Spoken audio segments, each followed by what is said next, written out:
if you're a salon professional, you probably purchase large, what we call back bar sizes to refill your smaller sizes. So today we're going to talk about how to refill your small bottle from your large refill, what I call my Costco size base coat. So notice how both of these are cloudy, right? This is a 1/2 ounce base coat. This is a 8 ounce base coat. So you cannot refill while both of these are in their cloudy state, and I'm going to explain why. Our base coat contains flexible rubber polymers, and what happens is these polymers are heavy, so you can kind of see how it's more clear on top, and as you get to the bottom, those flexible rubber polymers sink to the bottom of the bottle and they kind of gather there and coagulate here. So what I need to do is put this in hot water. Make sure, first of all, make sure your cap is sealed tight. And I'm going to put this in hot water. Try not to burn myself. Try not to burn yourself. We're going to leave this in here while this goes clear. And then we're going to do the same exact thing with our 1/2 ounce bottle. We're going to put this in some hot water. Remember, just about, see, that's too much water. You can kind of see right now, well, no, I guess that's good. So right up till the Dazzle Dry logo, because we don't want water to get in here. And I also made sure my cap was tight before I put it in there.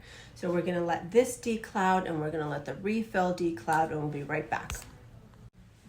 Okay, it's been about 3 minutes and now both my bottles are clear. Here's my 1/2 ounce and here is my 8 ounce. Now, remember I said all of the polymers sink to the bottom?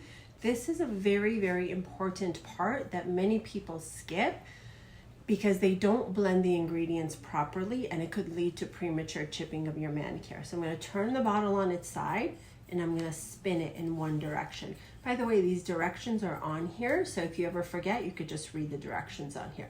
So I'm not shaking vigorously because we don't want air bubbles. I'm just kind of mixing gently and spinning, because I want all of those polymers and all of the ingredients really well blended in there. So now I have a clear back bar and I have a clear 1/2 ounce. I'm going to remove the cap of my 1/2 ounce. I'm going to remove the cap of my 8 ounce now that everything's clear. People say, well, how do I refill it? Do you have funnels? No, hand-eye coordination. I hate to break it to you. So you're going to use, watch me spill it. Now I'm usually really good at this. Let's see if I can do this.